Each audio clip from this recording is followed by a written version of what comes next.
Hey everyone, it's the Dude Starite, and it is amazing to be back with you guys once again. As you saw from the title and the thumbnail, in this video I'm going to be getting into some Five Nights at Freddy's lore. And I am a huge fan of Five Nights at Freddy's. If that poster up there didn't tell you anything, I don't know. Or this Freddy Fazbear figurine. I have the plushies too. But anyway, that's not important. In this video, and I'm sure you could already tell from the title and the thumbnail, I'm going to be getting into some Five Nights at Freddy's lore. And I have actually done this before on my channel, but unfortunately I don't have those videos anymore, so I figure, you know, much like with everything else on this channel, let's do things better this time. So starting back on square one, I just want to go off and explain the main antagonist of this series, the man who's connected to every event that takes place, WilliamAfton. So before I officially start this video, I just want to thank you guys for being here, and I really hope you guys are going to enjoy the crap out of this video, because I'm definitely going to enjoy the crap out of making it. Listen, you can't tell because the light is purple, but literally I got this whole room coated in purple. I'm wearing purple right now. You couldn't possibly be able to tell. I just want to get fully stacked up for my goat William. So without further ado, let's get right into it. In the 1970s, or maybe in the early 1980s, WilliamAfton and his best friend Henry Emily mixed their geniuses together to create the soon-to-be popular Fazbear Entertainment, with the sole purpose of, entertaining families and children all alike. With this vision in mind, they both opened up their first restaurant ever, Fredbear's Family Diner. The main attraction of Fredbear's Family Diner, and what would soon to be the main attraction to every other branching restaurant after this, are the highly advanced animatronics. But Fredbear's Family Diner only held two animatronics, Fredbear and Spring Bonnie. Even though Fredbear and Spring Bonnie were a huge hit with the kids, Fazbear Entertainment didn't exactly rely on them too much, and they weren't advanced enough to walk off stage and hug children or give them cake, candies, all that good stuff. They weren't advanced enough to do that. But William and Henry made their way around this issue by incorporating spring lock technology. You see, with spring lock technology, the animatronics are autonomous. They can speak, they can do whatever they want, under some specific programming, whatever they use. But if they want the animatronics to get up close and personal with the children so that the children can have a more immersive experience at the pizzeria, the performers would have basically, crank the suit and basically move the spring locks to the side so they could climb inside of the animatronic suits and walk around and do exactly what the animatronics couldn't do on their own. To Fazbear Entertainment, this was a revolutionary idea, but it unfortunately came with its flaws. You see, if you don't move the spring locks in an appropriate way, or if there is excessive moisture on the spring locks will break loose in all of the animatronic compartments that allows the animatronic to function on its own. It will begin to close in on the body inside of the suit, effectively killing the person that was inside of it. But I just wanted to explain the overall foundation of what William and Henry built with their geniuses alone. So with that being said, let's just get into the real meaty stuff where things get really tragic with this series. Now that I have explained the foundation of WilliamAfton's success, I'm now going to get into the most important characters in this entire storyline, WilliamAfton's family. Throughout all the FNAF games, WilliamAfton's wife was never once revealed to us, and she still to this day remains a huge mystery when it comes to who WilliamAfton slaughtered in bed that night. But that's another discussion for another day. That could make a whole theory video. But as for WilliamAfton's three children, that is an entirely different story. William's three children are Michael Afton, Elizabeth Afton, and the unnamed crying child. But as for this part of the video, we're going to be focusing solely on Michael and the crying child, because things are really about to get tragic. You see, in the Afton household, Michael often spent his time bullying his younger brother, and he knew his younger brother was scared of the animatronics, so he would use a Foxy mask that he stole from the restaurant and just scare his brother around the house, and one time he even locked him in his own room. Michael was clearly getting a kick out of bullying his younger brother, and he kept the bullying very consistent, even all the way up until his younger brother's birthday. The birthday of Michael's younger brother was actually held at their own father's establishment, Fredbear's Family Diner, and when they got there, Michael decided to get his little homeboy in on the fun. Since they all knew that the little boy was scared of the animatronics, they decided to scare him by putting his head right in front of Fredbear's mouth. But unfortunately, this plan would backfire, and Fredbear would be functioning like a normal animatronic, and his mouth would instinctively close and crushed the young boy's head right in front of everybody who was in the pizzeria at the time. This incident was dubbed as the Bite of '83, and this event would start the downward spiral of what Henry and William built from the very beginning. Right after the Bite of '83, not only did Fredbear's Family Diner close down, but William's youngest son eventually died from his injuries resulting from that incident. One deadly blow to his career, and another deadly blow to his personal life. Jeez, man.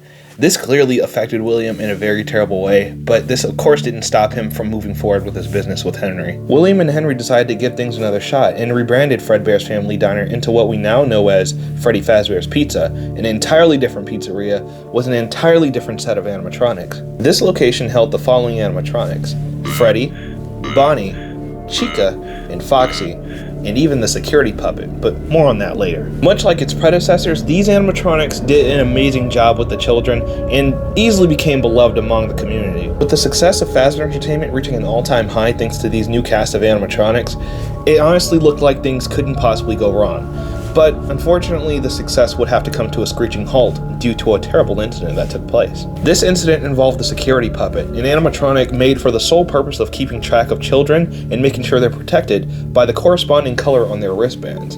Keep this in mind. While keeping track of all the children, the security puppet noticed that it was missing one child that was supposed to have a green wristband on. Later in the minigame, it was revealed that the child that was supposed to have the green wristband was actually locked outside by the other kids, and those other kids put a box on the box that the security puppet was supposed to pop out of, so the security puppet wouldn't catch them in the act of doing that. Moments before the security puppet could break out of the barricade, an ominous purple car pulls behind the child and swiftly takes the child away to where they can no longer be seen. This is when the security puppet finally breaks out of that box and immediately continues its search for that child right outside. Unfortunately, the security puppet's search would soon come to an end after the security puppet finds the child laying outside next to the building, completely lifeless. Despite the security puppet malfunctioning outside because of the rain pouring on it, it decides to make one last attempt at protecting the child by wrapping around the body and succumbing to the malfunction entirely. This child was Charlie Emily, the daughter of Fazbear Entertainment's co-founder, Henry Emily. Not only did Henry lose his daughter, but he also lost a friend, because the person who was driving that purple car shortly before Charlie was taken away was WilliamAfton, Henry's close friend and business partner. It is currently unknown what William's motive was when he killed Charlie, but I may have an answer that's going to require some speculation, so let's take a moment to separate this from the confirmed story I've laid out up to this point. In FNAF 6, Henry directly confirms that he is responsible for the construction of the animatronics seen in early establishments of Fazbear Entertainment, most notably Fredbear's Family Diner. Small souls trapped in prisons of my making. This is where the Bite of '83 comes into the equation. While Michael was directly responsible for putting his younger brother's head in Fredbear's mouth to begin with, Henry's creation, Fredbear, was responsible for the deadly blow that ended William's son's life. If you take William's pain and grief into account, then you can kind of paint a picture here. William saw how happy Henry was with his only daughter, and how he was lacking a son because of something Henry created, Fredbear. This is what likely caused William to plot revenge on Henry. If there was anything that could cause William to try and get revenge on Henry, it would be something like this, considering William's character as he's portrayed in the minigames. This is why when William saw that Charlie was locked outside of the Freddy's establishment, he took her to the side of the building where no one could see them and killed her right there and left her to rot, thus putting him and Henry on equal terms. But yeah, that's what I think led William to taking the life of his best friend's daughter. I don't think that he just woke up one day and decided to kill children. I think that it took a breaking point. He reached a breaking point. I feel like when he lost his son, that was his breaking point, and he immediately put the blame on his best friend and made a freaking decision that would change his life forever. So yeah, I'm gonna end the speculation there. If that's something you want to go with, that's gonna help you digest this story a lot easier, then by all means, go for it. I mean, some other people probably had the same theory as I did, but let's just cut off the speculation and, get back to the main part of the story, because there's actually something else I want to address. Now, some of you fellow fans are probably wondering, Tay, how do you know that Charlie was killed in Freddy Fazbear's Pizza and not Fredbear's Family Diner? You see, in the Take Cake to the Children minigame, where Charlie famously dies, you can see that you are playing as an animatronic that seems to either resemble Fredbear or Freddy Fazbear himself, and a lot of people tend to think it's Fredbear, and I don't blame them in the slightest. However, I beg to differ. Way back then, Scott Cawthon collaborated with a toy company named McFarlane, and McFarlane released their first series of construction sets, basically kind of like Legos, and the construction sets were based on the in-game sprites presented in that minigame, most notably Freddy Fazbear himself. Yes, this toy set single-handedly confirmed that the animatronic that we saw in that Take Cake to the Children minigame was in fact Freddy Fazbear. And in every bit of footage we've seen of Fredbear's Family Diner, there was no confirmation that the animatronic cast in Freddy Fazbear's Pizza was not present in Fredbear's Family Diner, and it was only Fredbear and Spring Bonnie. With that being said, it's safe to say that Charlie, in fact, died at Freddy Fazbear's Pizza and not Fredbear's Family Diner. Unless Scott Cawthon comes out the blue, or if he has come out the blue before and I just haven't seen it, and said, hey guys, that's Fredbear. That was Fredbear's Family Diner.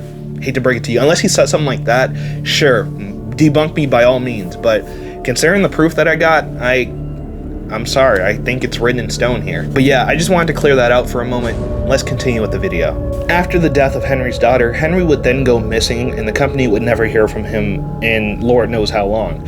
But that never stopped business from continuing all the way up until another incident occurred at that same location. On one fateful day, William decides to double down on his sadistic nature. William decides to slip into the Spring Bonnie Springlock suit from Fredbear's Family Diner in disguise as one of the animatronics in Freddy Fazbear's Pizza. He managed to lure a total of 5 children to a back room and murdered every single one of them. The children were never seen again, and there were missing person reports posted all around the local area. Shortly after the disappearances, there have been reports of blood, mucus, and horrible smells coming from all of the animatronic suits, and this directly entails that William attempted to hide the bodies inside of the animatronic suits shortly after he killed the children. Due to the health code violations, missing person reports, and a literal murder that took place right outside the building, that place closed its doors. Freddy Fazbear's Pizza closed for the very first time. As for the children that were stuffed in those suits, their souls would go on to possess those animatronics that they were stuffed into.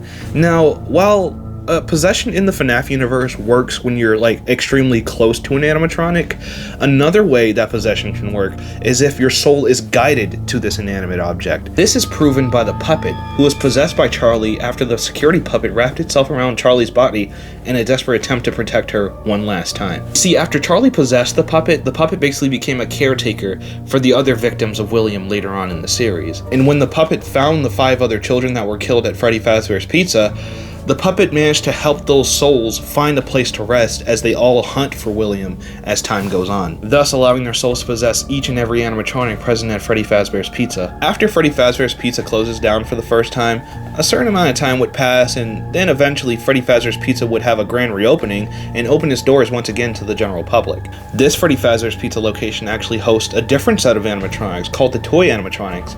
These animatronics are not only more advanced, but they also benefit from, borrowed parts of the old animatronics that were in the last location. And much like its predecessors, this location's success was very short-lived and another incident occurred. WilliamAfton once again gave in to his murderous tendencies and took the lives of 5 other children in this new location. With the puppet's assistance once more, these souls ended up possessing the toy animatronics, Toy Bonnie, Toy Chica, Toy Freddy, Balloon Boy, and even Mangle. This incident caused another slew of investigations, and now this location is set to close very soon. It's actually implied that in this location, WilliamAfton is actually the day shift security guard. And in FNAF 2, we play as Jeremy Fitzgerald, the night guard.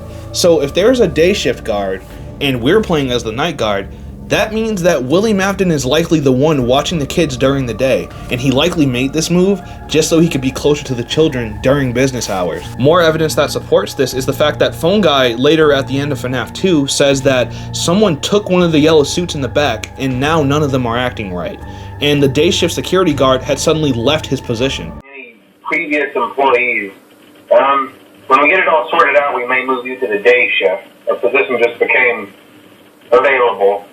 The place was closed down, at least for a while. Someone used one of the suits. We had a spare in the back, a yellow one. Someone used it. Now none of them are acting right. I would put this under the speculation section, but I'm sorry, there is so much evidence pointing to the fact that William just may have been the day shift security guard. And the moment things got rough and investigations were being, executed on that location, WilliamAfton retreated and took the only bit of evidence that they could have used with him. Shortly after William covered his tracks and fled the location, this Freddy Fazbear's Pizza, to no one's surprise, closes down. And the toy animatronics are scrapped, torn to pieces. So this means that the souls of the children that were trapped inside of the toy animatronics, Balloon Boy and Mangle, are all completely set free. Not too long ago, I told you that there are 2 ways to possess an animatronic. But when it comes to setting your soul free from an animatronic, there are also 2 methods. And those 2 methods are either setting the animatronic on fire or dismantling the animatronic altogether. In this case, since the toy animatronics got dismantled, the souls that were in those animatronics are effectively set free. Did they find peace? I'm not sure. We'll answer that question later on.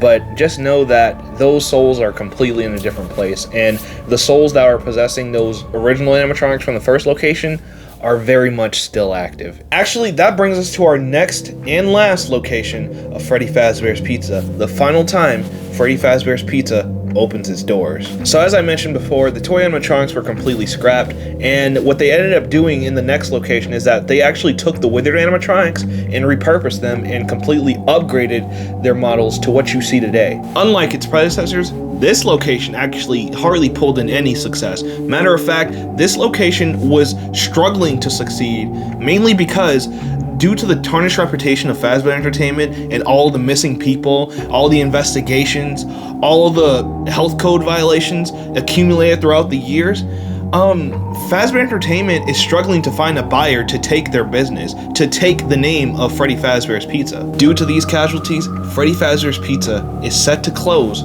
for good by the end of the year. But this time it will actually stay closed. It is not coming back. The name of Freddy Fazbear's Pizza will actually die once this location fully closes down, and it did. The most recent location, the one that we see in the early 1990s, this location isn't even thriving. People aren't even visiting this location nearly much as the others due to the fact that they're afraid that their children are going to magically go missing. And it's all thanks to WilliamAfton himself. Now that I've run you through the history of these locations and how William managed to uphold his business despite the absence of Henry, let's show you how each minigame represented each location throughout the entirety of Freddy Fazbear's Pizza's history. Starting off with the very first Freddy Fazbear's Pizza location, we've never actually gotten to see that in 3D. However, we were able to see it in bits and pieces in minigames, most notably in the Foxy Go Go Go minigame that depicts when the 5 children were first killed. If you take a look at this layout, it doesn't match any of the other layouts that we've seen in the other Freddy Fazbear's Pizza locations. It's not the FNAF 2 location because the FNAF 2 location never had a Pirate's Cove. It had a Kid's Cove that was made for Mangle. And you can't say it's the FNAF 1 location because, well, that location wasn't opened up until many years after WilliamAfton originally killed those 5 children. I think it's safe to assume that the Freddy Fazbear's Pizza that we see in the Foxy Go Go Go minigame and the other minigames as well is the Freddy Fazbear's Pizza location that was open in the mid-1980s. Of course, after this closed down, this is where we get the FNAF 2 location, the grand reopening that held the toy animatronics. This location was opened up in 1987. Then after that location closed down, Freddy Fazbear's Pizza meets its end in the final location that we see in FNAF 1. This is in the early 1990s. And there you go. For the people who are new to this franchise and is confused about like where and when all the minigames take place, there's the map for you right there. And with that clarification in mind, let's now get into what WilliamAfton did after Freddy Fazbear's Pizza closed down for good. A long while after Freddy Fazbear's Pizza closed down, WilliamAfton ended up founding his own company called Afton Robotics LLC. With this new company, he was able to manufacture his own set of animatronics and his own pizzeria establishment under the name Circus Baby's Pizza World. This location holds the Funtime animatronics. These animatronics are very advanced, and WilliamAfton did not build them for the sole purpose of entertaining children. He actually built them for the opposite.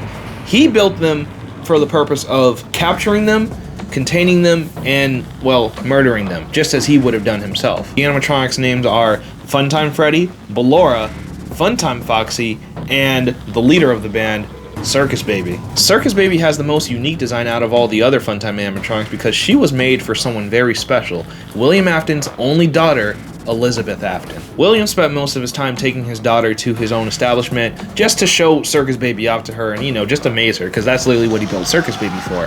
However, knowing what Circus Baby was made to do, he would often try and keep Elizabeth away from Circus Baby. But of course, I'm going to let you listen to this dialogue here, and you'll just be able to paint the story on your own. Daddy, why won't you let me play with her? Daddy, you let the children go see her. Why won't you let me go? Daddy, just once let me go play with her. She's so pretty and shiny. Didn't you make her just for me? Don't tell Daddy that I'm here. I wanted to watch a show too. I don't know why he won't let me come see you. You're wonderful. Where did the other children go? Elizabeth wants to see Circus Baby so badly, but William doesn't want his own daughter dying by something he created. That would be irony on a whole nother level. But unfortunately, that's exactly what ended up happening. When Elizabeth caught William off guard, she managed to sneak off to go see Circus Baby by herself. Once her and Circus Baby were alone, Circus Baby lured her closer using ice cream. But once she got close enough, Circus Baby used the built-in claw in her stomach to encapsulate Elizabeth, and it immediately crushed her on the spot and killed her. Eventually, Circus Baby's Pizza World ends up closing down due to gas leaks, and even the people around were questioning whether if gas leaks were truly the reason why the place closed down, and suspected something suspicious was at play. That something else may have been Elizabeth's death, and William completely closing down the location as a result of it. But let's jump back to Circus Baby for a moment. You guys know how this works. Elizabeth ended up possessing Circus Baby once Circus Baby crushed her body inside of her own. See, Circus Baby's eyes were originally blue. It was even depicted as such in the minigame where she killed Elizabeth. However, after killing Elizabeth, who has green eyes, Circus Baby's own eyes ended up turning green as a result of the possession. There's no doubt in my mind that when William saw that the animatronic that he created had green eyes, the same eyes that his daughter had, and knowing that she was the one that killed her daughter, William knew exactly what was at play here and wanted to do exactly everything he could to set his daughter free once and for all. After coming to the conclusion that Circus Baby was in fact possessed by his daughter Elizabeth, he ended up getting Michael to do the dirty work and actually sent Michael down to the facility where the Funtime animatronics were being held to free his sister from Circus Baby once and for all. And you're probably wondering, especially since Sister Location has only like 15% WilliamAfton in it, you're probably wondering, what did WilliamAfton do after sending Michael down there in that facility to free his only daughter? He went back to the FNAF 1 location, which still held the animatronics that were possessed by the souls of the children that he killed many years ago, and dismantled each and every one of them, one by one. Now, I'm gonna speculate for a moment here because I feel like it really lines up with the events that we just watched unfold. I feel like after William came to the conclusion that, you know, his daughter was possessing Circus Baby, he got a gist of how possession works, and he's like, wait a second, if this is how Elizabeth possessed Circus Baby, then those children whose bodies I stuffed in all those suits, they might be possessing them too. So after he tasked Michael with going back in that facility to free his sister, he went to the FNAF 1 location to make sure those animatronics were motionless and not a threat to him in the future. But hey, that's just speculation. Don't take that as fact. That's why I make sure to separate my speculation from the actual canonical story presented to us. So yeah, take that with a grain of salt. But hey, if it helps you, like I said with the other thing, if it helps you digest this story easier, by all means use it. After WilliamAfton dismantled all the animatronics in the busted up FNAF 1 location, all the souls of the children in those suits came out of the suits and chased William down to the safe room. Once the souls cornered William decided to make one last desperate attempt to scare them off by putting on the Springlock suit that he wore when he killed those children many years ago. Now, if you remember what I said earlier in this video, and this suit was definitely not only put on frantically and recklessly by William, but it was likely exposed to the moisture due to the rain that was dripping off of the ceiling not too long ago before William entered. With this in mind, the spring locks in the suit that William was wearing completely activated, and it crushed WilliamAfton's entire body. Each spring lock mechanism piercing every bone in his body, twisting all of his organs. It's just the animatronic became one with WilliamAfton's body. Succumbing to his agonizing fate, WilliamAfton bled out on the floor in front of all of the dead children, and the dead children were fortunately able to move on to the afterlife, knowing that their killer had finally gotten what he deserved. It's a very poetic yet ironic death at the same time. Despite William literally suffering the worst death that I've ever seen in a video game, this is not the last time we will see him. Fast forward 30 years in the 2020s, Fazbear Entertainment is still a company somehow, and instead of opening up another pizzeria like they've done before, they decided to use the Fazbear brand to as a horror attraction. They decided to use the stories, they call the missing persons reports and all the things that happen behind the scenes rumors, but they actually happen and people actually have lost family members because of those incidents. This horror attraction was called Fazbear's Fright. And to create a more authentic experience for the people that would, walk through the horror attraction, they decided to go back to the old locations that were previously owned by Fazbear Entertainment and excavate old animatronics or maybe even some scary props that they could use to, make the horror attraction pop. Unfortunately, one of those scary props that they were able to find and bring back to the location was the corpse of William Afton, locked away in the safe room, rotting for over 30 years. After William Afton's body was recovered from the boarded up safe room in the FNAF 1 location, he was brought back to the horror attraction and he reawakened as the freaking horror icon himself, Springtrap. William continues to suffer an ironic fate, and his soul now lives on in the animatronic in which his body was crushed in. His organs, veins, tendons, all merging into the inner workings of the Springlock suit. He's basically a zombie. Anyway, once William Afton reawakened, he immediately tried to kill the night guard that was watching over the horror attraction each night. After a few failed attempts, eventually the horror attraction burns down with Springtrap in it, and his fate was left unknown for a good while. It was later revealed that he actually survived the fire, and he actually set off to do some unknown business that we never got to see yet. Later on in FNAF 6, we figure out exactly what William Afton did after the events of FNAF 3. After Fazbear's Fright burned down, another location was opened up under the name Freddy Fazbear's Pizza Place. Now surprisingly, this location was actually being managed by Michael Afton, who somehow survived his endeavor to go down and free his sister's soul from Circus Baby. Michael was tasked by his boss to go outside the alleyway and salvage old animatronics for money. However, the animatronics that Michael was instructed to take in for money were not just ordinary animatronics, but they were very familiar faces. One of those familiar faces was Springtrap, William Afton himself. After Michael eventually brings all the animatronics inside of the building for salvaging, just as his boss instructed him to, Michael finds himself in a sticky situation and he is actually about to be killed by those malicious animatronics that he let inside of the building. But before Michael is killed, a familiar man starts talking through the intercom and drops a very, very important announcement to everyone trapped inside. Connection terminated. I'm sorry to interrupt you, Elizabeth, if you still even remember that name. But I'm afraid you've been misinformed. You are not here to receive a gift, nor have you been called here by the individual you assume, although you have indeed been called. You have all been called here, into a labyrinth of sounds and smells, misdirection and misfortune. A labyrinth with no exit, a maze with no prize. You don't even realize that you are trapped. Your lust for blood has driven you in endless circles, chasing the cries of children in some unseen chamber, always seeming so near, yet somehow out of reach. But you will never find them. None of you will. This is where your story ends. And to you, my brave volunteer, who somehow found this job listing not intended for you. Although there was a way out planned for you, I have a feeling that's not what you want. I have a feeling that you are right where you want to be. I am remaining as well. I am nearby.